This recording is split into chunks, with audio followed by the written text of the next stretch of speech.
दोस्तों, स्वागत है आपका अपने ऑनलाइन लर्निंग परिवार TWT में। आज हम डिस्कस करते हैं साइंस के चैप्टर 7 के MCQ टाइप क्वेश्चन। तो पहला प्रश्न बनता है, ये आपका है विद्युत आवेश के प्रकार। धन आवेश होता है, ऋण आवेश होता है, ए या बी दोनों, या उपरोक्त में से कोई नहीं। तो ये आपका ऑप्शन सी से ही हो जाएगा। ए या बी दोनों धन आवेश भी होते हैं और ऋण आवेश भी होते हैं। अगला क्वेश्चन देखते हैं। अगला क्वेश्चन है, न्यूटन के तृतीय नियम का उदाहरण है। गोली चलने पर बंदूक का प्रक्षेपण, नाव चलाना, आदमी तैरते हुए आगे बढ़ना। तो न्यूटन का पहला नियम है जड़त्व का नियम।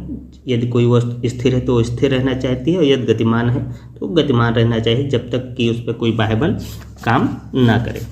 और न्यूटन का जो दूसरा नियम है, न्यूटन साहब ने जो दूसरा नियम दिया है वो है किसी वस्तु के संवेग में परिवर्तन की दर उस पर आरोपित बल के अनुकमानुपाती होता है। ठीक है। और जो तीसरा नियम दिया है न्यूटन साहब ने, तीसरा नियम है इनकी क्रिया एवं प्रतिक्रिया का नियम। जितनी किसी वस्तु पे हम बल लगाएंगे उतना वो हम पे भी लगाएगा। तो गोली चलने पर बंदूक का प्रतिक्षेपण, जैसे हम गोली आगे की ओर चलाते हैं तो पीछे झटका देता है, तो ये भी इसका उदाहरण हो जाएगा।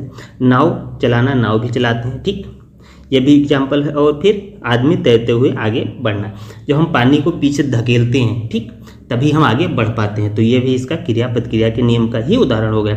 तो ऑप्शन कौन सा सही हो जाएगा आपका? ऑप्शन ये आपका डी सही हो जाएगा। ठीक है, सारे एग्जाम्पल ये तृतीय नियम के ही हैं। अगला प्रश्न है आपका, सबसे पहले गति के नियमों को किसने प्रतिपादित किया? न्यूटन साहब ने किया, हबल ने किया, आर्यभट्ट ने किया, या मैक्स प्लांक ने किया? तो कौन सा ऑप्शन सही हो जाएगा? तो आपको पता ही गति का नियम न्यूटन साहब ने दिया है, तो ये आपका ऑप्शन ए सही हो जाएगा, सर आइजैक न्यूटन।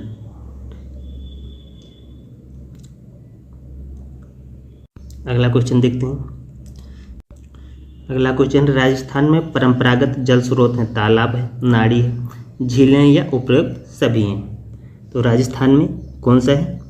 राजस्थान में जो जल के परंपरागत तालाब भी हैं, झीलें भी हैं, नाड़ी भी, तो ये सारे के सारे ऑप्शन सही हो जाएंगे। तो हम किसके साथ जाएंगे? हम डी ऑप्शन के साथ चले जाएंगे। ठीक है। अगला क्वेश्चन देख लेते हैं। प्रत्येक क्रिया के बराबर परंतु विपरीत दिशा में प्रतिक्रिया होती है, यह न्यूटन का कौन सा नियम है? पहला नियम है, द्वितीय नियम है, द्वितीय नियम संवेग संरक्षण का नियम है, ठीक। प्रथम नियम है जड़त्व का नियम है, जितना कोई वस्तु स्थिर है स्थिर रहना चाहती है, और गतिमान है तो गतिमान रहना चाहिए। तृतीय नियम क्या है? क्रिया प्रतिक्रिया का नियम है, या इनमें से कोई नहीं? तो कौन सा ऑप्शन से विपरीत दिशा में प्रतिक्रिया करती है? बराबर, जब बराबर प्रतिक्रिया कर रही है और विपरीत दिशा में प्रतिक्रिया कर रही है तो कौन सा नियम लग जाएगा? ये न्यूटन का तृतीय नियम लग जाएगा। तो कौन सा ऑप्शन सही हो जाएगा? ये आपका न्यूटन का तृतीय नियम लग जाएगा। तो ये ऑप्शन आपका भी सही हो जाएगा। आइए अगला क्वेश्चन देखते हैं। अगला क्वेश्चन देख लेते हैं, इसमें आपका तृतीय नियम हो जाएगा, ठीक। अगला क्वेश्चन है, वर्षा जल एकत्रित करने के लिए जो हौद बनाया जाता है वो क्या कहलाता है? जो वर्षा के जल को हम एकत्रित करते हैं उसको किस में करते हैं? टाँका करते हैं, बावड़ी करते हैं, नाड़ी करते हैं, बेरी करते हैं? तो हम किस में एकत्रित करते हैं वर्षा के जल को? इसको क्या कहते हैं हम? इसको हम कहते हैं टाँका। ये ऑप्शन सही हो जाएगा, ठीक। अगला जो क्वेश्चन है, रुकी हुई गाड़ी में अचानक चलने पर उसमें बैठे यात्री पीछे की ओर झुक जाते हैं, ये उदाहरण न्यूटन के किस नियम का है? द्वितीय नियम आपको पता है संवेग संरक्षण का नियम है, न्यूटन का पहला नियम जड़त्व का नियम, तृतीय नियम क्रिया प्रतिक्रिया के नियम। तो इसका ऑप्शन कौन सा हो जाएगा? ये आपका प्रथम नियम हो जाएगा, ठीक। क्या होता है कि जो हमारा शरीर है ये स्थिर अवस्था में रहता है, ठीक। अब अचानक गाड़ी चल देती है, अचानक गाड़ी चल देगी, ठीक।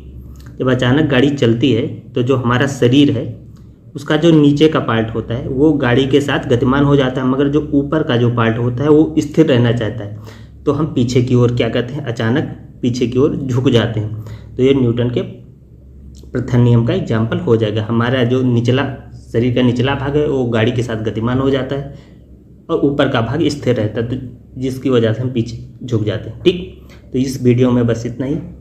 ये वीडियो आपको कैसी लगी? यदि अच्छी लगी हो तो इसे लाइक कीजिए, शेयर कीजिए और चैनल को सब्सक्राइब कर लें। जय हिंद, जय भारत।